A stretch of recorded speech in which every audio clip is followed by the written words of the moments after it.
So, as promised, here's part two of franchise sports TV top 25 NBA players since the 2000s. Now, I know some people, well, not so many so far, but I know some people are gonna get on here and think that there was no Dwight Howard. I understand that. And Ben Wallace, I can't say that. Yeah, Ben Wallace's job wasn't to score, but it's hard to discount four defensive player of the years, two were back to back.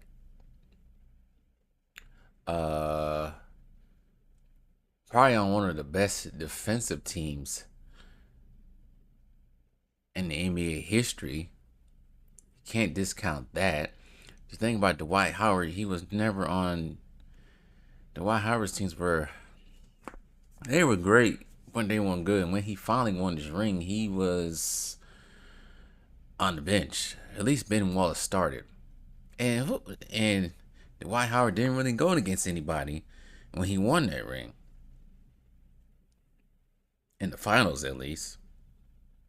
Uh, he was crucial in stopping Jokic in the bubble season, and you got to think Ben Wallace also stopped the prime Shaq too, or I wouldn't say so much stop, but slow down the prime Shaq. He made it difficult for Shaq. But there will be honorable mentions. But before I get into that, also this ain't I ain't accusing nobody of doing this on my channel, but I've seen it on other channels. I just don't understand why people could keep harassing creators over and over again, telling them to change their content. I don't get that one. I think some people get on YouTube and they think they're the customer or the viewer, which they are right, but you're not gonna sit here go for 10 videos or 2 months harassing a creator on YouTube because you don't like his content. If you don't like his content, please, and I ain't saying nobody on my channel is doing this, subscribers. I know I got some on the stands, but I sent them to the shadow room. But please, if you don't like what a creator has to say or don't like his content, stop. Don't subscribe to his channel and keep harassing him or her for months on end. I'm starting to see that with a lot of people. It's like, why are you here if you don't like his content? But anyways, so recounting in part one. So I had Ben Wallace at 25, Paul Pierce at 24, Paul Gasol at 23, Russell Westbrook at 22, Tony Parker at 21, 20 Anthony Davis, James Harden at 19, Ray Allen. I'm starting to regret putting James Harden even on that list. But anyways, Manu Ginobili at 17, Kawhi Leonard at 16, Chris Paul at 15, Allen Iverson at 14, 13 Steve Nash, 12 Jason Kidd, and number 11 Nikola Jokic, which some people are going to get mad about, but you know what? I don't care. You're always free to make your own list like I did when I saw that ESPN list. And the reason why I had Jokic not in the top 10, great as he is offensively, defensively, he sucks. I'm sorry. Sucks. And then, yes, I agree, some people in the top 10 list are really not known for their defense as much, but they make up in other ways. And I also said, in the previous video, in part one, you must be in the top 75 anniversary team to be in the top 10. Now, let us begin. At number 10, Giannis Antetokounmpo. Now, some people want to put Giannis in front of Jokic in front of Giannis. Yeah, head to head. Jokic. I think about it like this. I know this is weird to think about this. If Jokic and Giannis were to play one-on-one, who you would think would win? I don't think Jokic will last long on defense trying to hold Giannis. There's not many people that can. That's all I had to say about it. As we all know, some people tend to forget. And you know what? I gotta make a video on the Bucks moves over the off season. As you all know, Giannis was drafted in 2013, first round, 15 overall pick by the Bucks. He is an NBA champion, Finals MVP, two-time MVP. He should have been more, but Jokic took one. 8-time All-Star, which he has more over Jokic. He does have an All-Star Game MVP, 6-time first team, All-NBA first team, second time All-NBA second team, 2-time All-NBA second team. Sorry. This is what puts Giannis over Jokic, a Defensive Player of the Year award. 4-time defensive first team. Second team, all defense as well. Improved player, rookie second team, and also on the NBA's 75th anniversary team. Probably most likely, both of them, Jokic and Giannis, will be first ballot Hall of Famers, no doubt.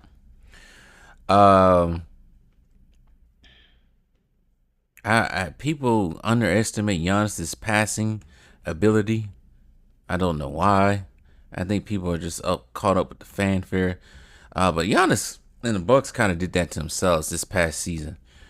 The failure of the past 2 seasons is putting Giannis down. He got to redeem himself, in my eyes at least, in the upcoming season, next season. I ain't saying he's being forgotten, but everybody's so stuck on Jokic. I ain't saying Jokic sucks. But you also got to remember this, people. This is the reason why I put Giannis in the top 10 over Jokic. And they do not mention this. ESPN did not mention this at all. As of September 18th, 2020, Giannis won his second consecutive MVP award, of course. He joined Hakeem Olajuwon, Michael Jordan, as the only players to win MVP and NBA Defensive Player of the Year awards in the same season. And I think he also joins those two when it comes to winning an MVP, Defensive Player of the Year award, Finals MVP, and All-Star Game MVP. Jokic has not done that and probably never will do that. So that's why I put Giannis in the top 10. And just a reminder, before I go on to the next person, you must be in the top 75 anniversary team to be considered in the top 10. All right, moving on. At number 9, Dwayne Wade. Go back to Giannis. Giannis originally was at 11, but going back to Dwayne Wade was originally at 9. I made a video about Dwayne Wade's career not too long ago, how I felt about it. Dwayne Wade is considered to be the third, fourth best shooting guard in NBA history. Some people put him before Jerry West. Some people put him after Jerry West. I can understand why they put Jerry West in front of him. Dwayne Wade has been on a super team. Yes, he has. Can't discount that one.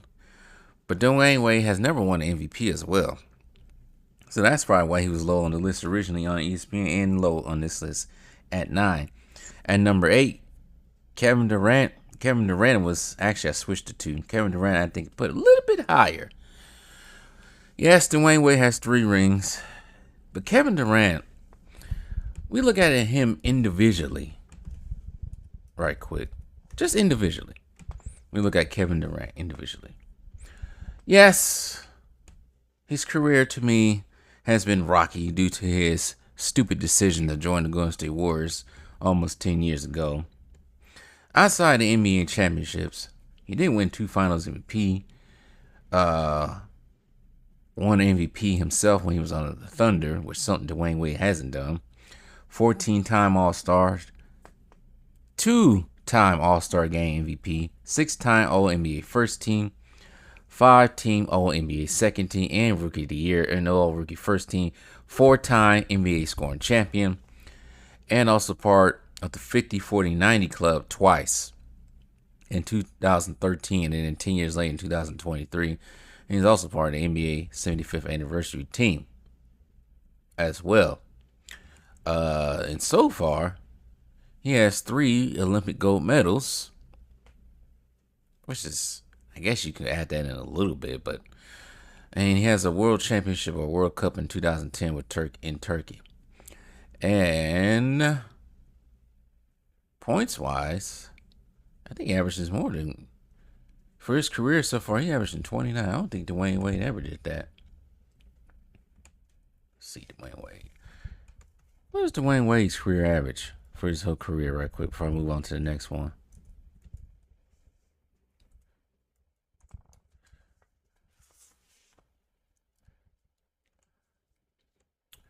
Dwayne Wade. Dwayne Wade did win an All-Star Game MVP 2010.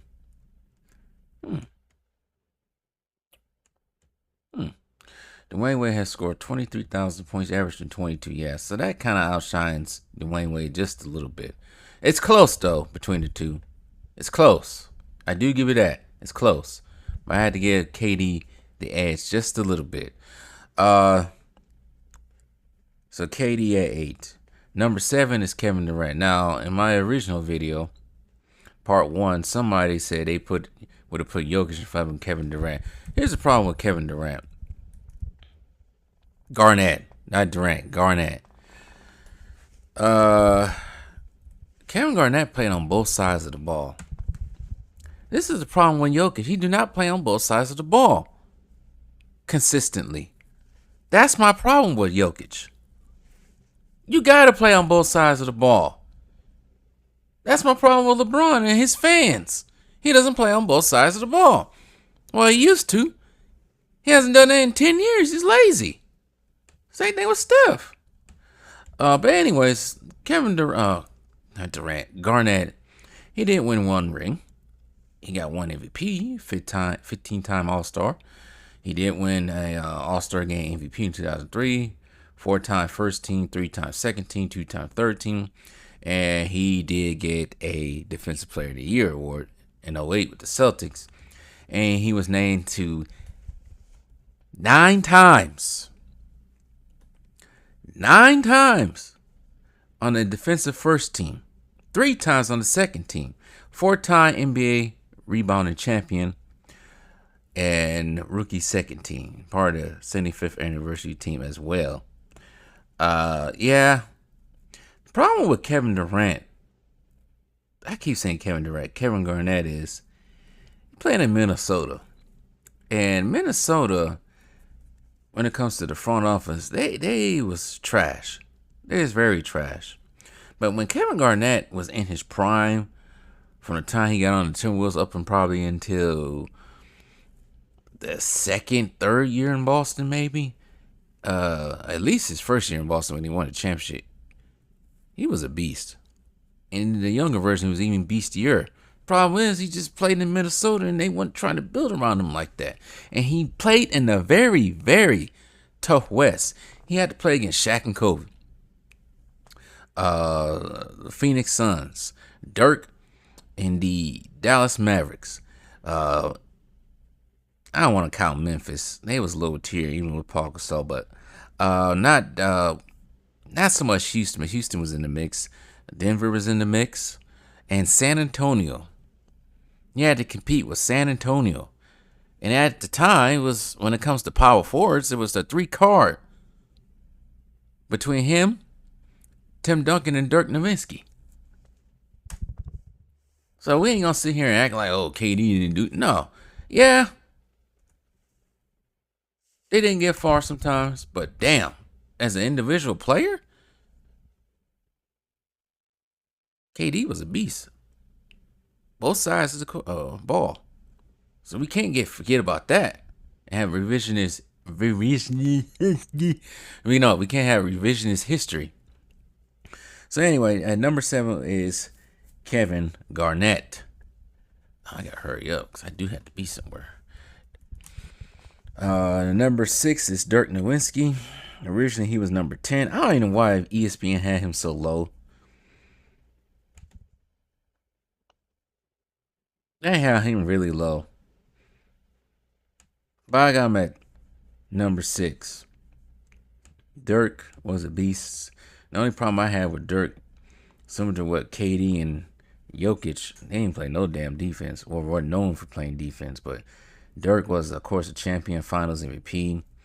He was an MVP in regular season, 14-time All-Star, 4-time first team, 5-time second team, 3-time third team.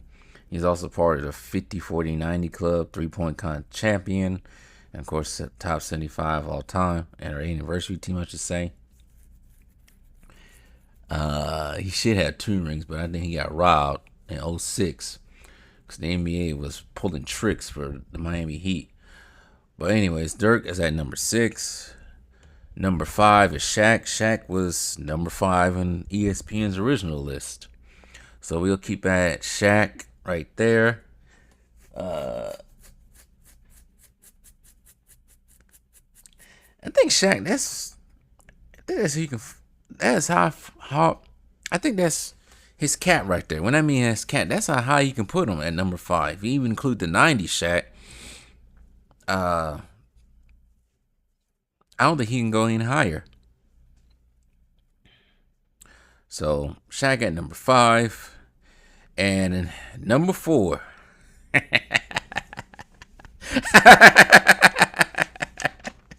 And number 4. Because I know a certain group of people are going to piss their pants. But at number 4, LeBron James.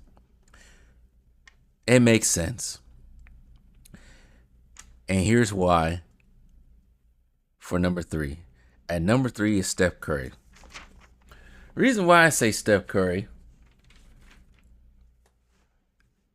Steph Curry won twice without a super team. 2015 and 2022. He won with the dudes he was drafted with in 2015. Well, I wouldn't say the dudes he was drafted with, but the team they built upon them. They didn't make any crazy ass trades or stack the deck in 2015. They made little movements right there in 2015. Now, 2 years with KD, you know how I feel about that. But Steph, I think he overall, with all the shucking and jiving and all the trades and all the games being played, mental games being played, with all the toxicity and all this stuff, I had to put Steph over LeBron. I just think Steph had a better career with all the extra garbage. You know, at the time, they were trying to promote Steph to be the face in the league, but it's Clutch Sports and LeBron wouldn't have that. But I also think it set up for a great rivalry during that time, but I just think Steph's career was just a little tad bit better than LeBron's. Sorry. I know the Curry fans going to be happy as hell, but sorry, LeBron fans. Sorry. Finals wise, yes, I know. And I definitely know. Both of them played on super teams, but how many times did Steph beat LeBron? Was it 3 times? 15, 17, 18. Swept him. 2018. Gotta put him over that one. Let's see here. We all know he's a 4-time champion. Finals MVP, finally, 2 years ago. 2-time MVP in the regular season, 10-time All-Star. He's also an MVP in the All-Star game. 4-time first team, 4-time second team, 2-time third team. He's 13 this year. Rookie first team, clutch player of the year. I guess that's something new. 2-time 3-point contest champion. 2-time NBA scoring champion as well. Steals leader. Also part of the 50-40-90 club as well. So, and they keep trying to put LeBron in this GOAT list, or trying to put him as the GOAT. Half of the people that I named so far have won on LeBron's watch. Shaq won on LeBron's watch. You know, it was early in LeBron's career when Shaq did that. Dirk beat LeBron to win one. Kevin Garnett put him out. We all know Kevin Durant put him out. We know Dwayne Wade won one on LeBron's watch. And we know Giannis won one on LeBron's watch. It's kind of hard to say somebody dominated and was the GOAT when everybody won on his watch. Now, we can say the same for Jordan. People won on his watch early in his career, but once he finally got going, Jordan got going, it wasn't nobody winning. Nobody was winning on his watch until he left. His first retirement. And he didn't have to do it without a... Mike didn't have to do it without a super... He didn't do it with a super team. LeBron fans. He didn't do it with a super team. He won 6 rings without a super team. Your boy can't even get the 4 rings without a super team. And some ref and NBA interference. Shut up! Next. At number 2, the big fundamental himself, the quiet one, who I consider the best power forward to play the game, and Tim Duncan. Tim Duncan is number 2 since the 2000s to me, and I think for most people, because people just sleep. I don't know what Tim Duncan he ain't in the news like that no more. He barely makes appearances, so he don't say much. He ain't none in the news. People forgot about him. But Tim Duncan, just for you freaking young cats out there, is a 5-time NBA champion, 3-time Finals MVP, 2-time NBA MVP, 15-time All-Star. He was also an All-Star Game co-MVP. I think that he shared it with Shaq in 2000. 10-time first team, 3-time second team, 2-time third team, 8-time all defensive first teams, 7-time NBA all defensive second teams. And he was also Rookie of the Year in 98 and all NBA rookie first team as well.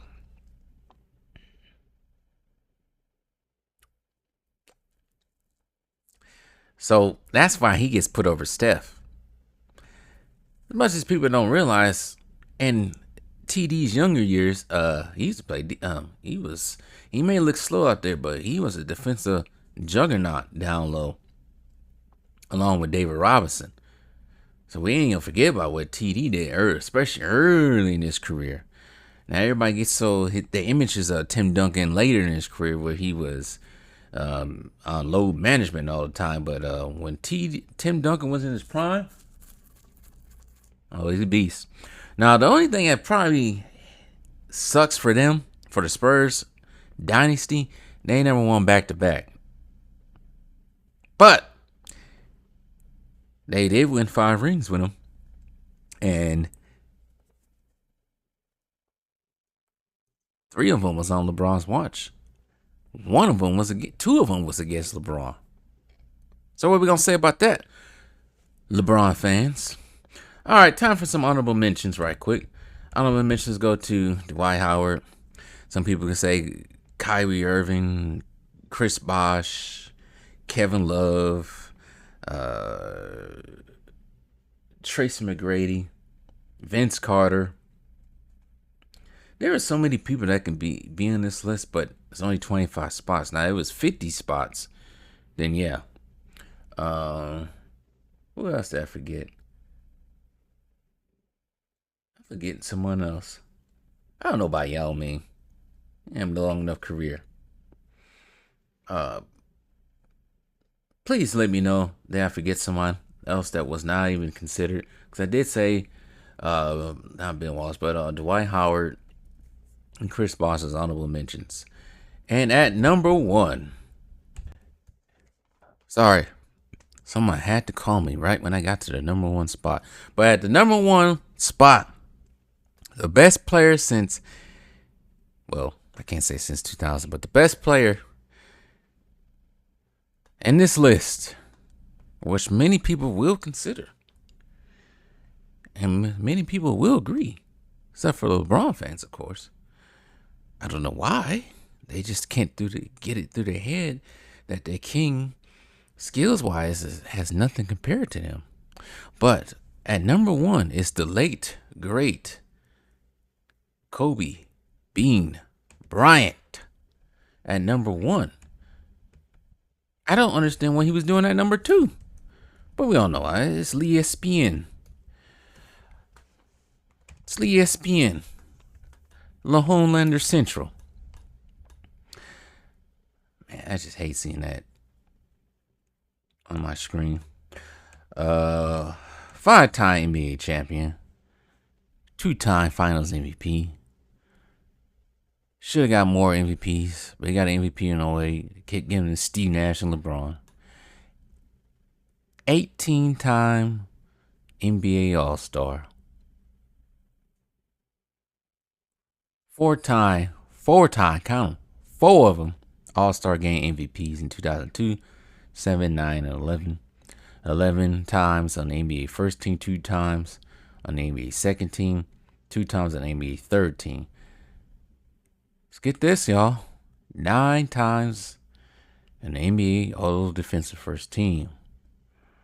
And he was on the defensive first team up until 2011, when it pretty much started to go downhill for him physically.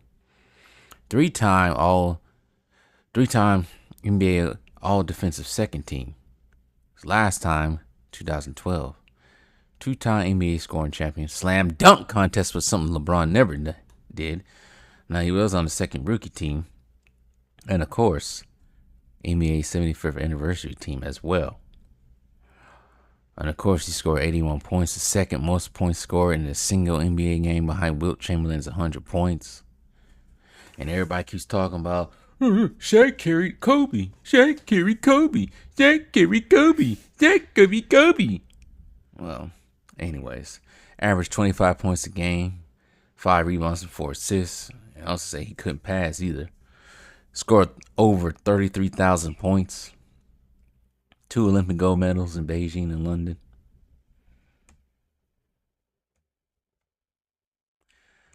Man, sometimes I wish he was here to defend himself against these idiots out here. It's hard work trying to defend someone who's passed on, because the idiots don't want to acknowledge his greatness because he's passed on. But anyways,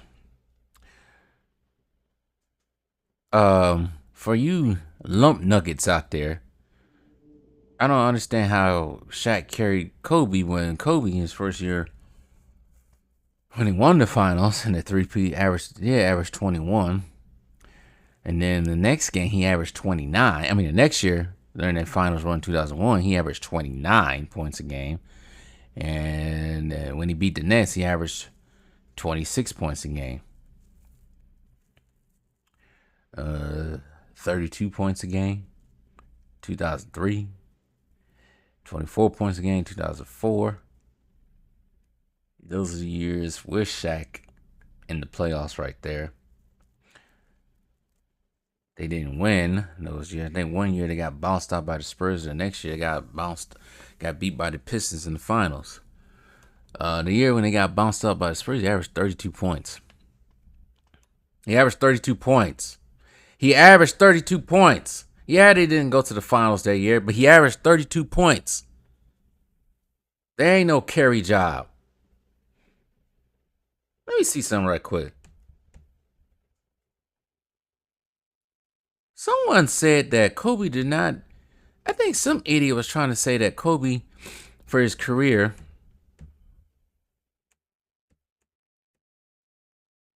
field goal percentage wise for his career, didn't average over 40% from the field shooting. Well, that's a lie. For his career, field goal percentage for his career, he averaged 44% from the field. Now, shooting wise, it was 32%. Not shooting wise, but from the three, it was 32% for his career. But to say that he never averaged 40% shooting from the field altogether is a lie. See, these dudes be saying anything to disparage someone. And even in the playoffs, he shot 44% from the field. And even up to a little bit, 3-point percentage for the 33%. Averaged 25 points in his playoffs. Average 25 points for his career. That's crazy. 19 points in an All-Star game. That's 15 games. So I think he missed a couple. because of the injury. Yeah, he deserves to be in the number one spot. I don't. We all know what ESPN's on. We already know what ESPN's on.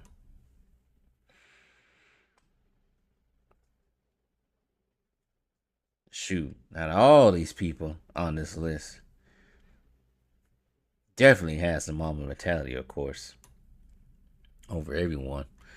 Now, that Mamba mentality may had a detriment to his career. Probably went a little bit too hard, but you can't deny his willpower. Playing through all these injuries, fierce competitor. Fierce competitor. Made everyone feared him. Yes, he was hard to play with.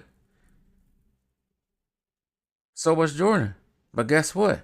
Jordan got 6 rings. The people around him got rings too. Scotty can say whatever he want about Jordan, but you got 6 rings because of that man.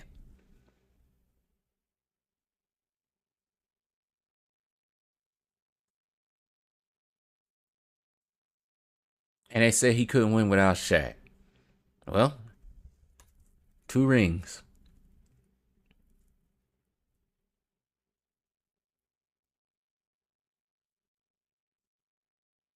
And everybody talk about, he was selfish. Well, ask Phil Jackson about his second time coaching Kobe.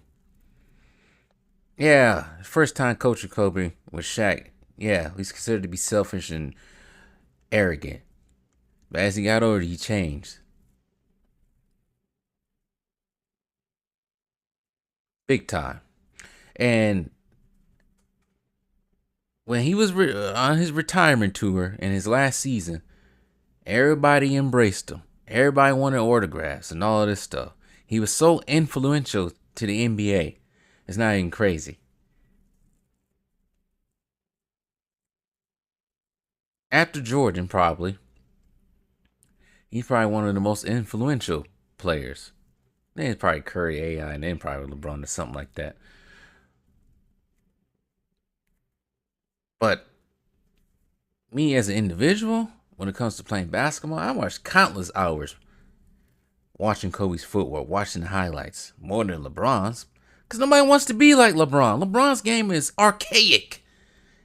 He's playing football with a basketball out there. Kobe's is like a ballet dance, no homo. Everything is perfect. It's not sloppy. Yes, he may have took more shots than he needed to. But at least who would you rather have taking the last shot? Kobe or LeBron? Kobe. Most people would say Kobe. LeBron passing the ball up and clutch to other people. What the heck? What the heck, man? This video's gone longer than what I wanted to. Cause I'm at 33 minutes right now. But I just had to say this because it seems like time passes, it's passing. People have got more ridiculous, stupid when it comes to Kobe. Now I'm starting to hear this whole thing about who was the better scorer between him and Jordan. And I had to say it was Jordan. Now, when it comes to the best player in the league, probably from 2000s, early 2000s, or even mid 2000s, because some people like Shannon Sharp and Draymond Green like to say that LeBron was the face or dominated the league from '05, but why are we telling lies when that's not even the case?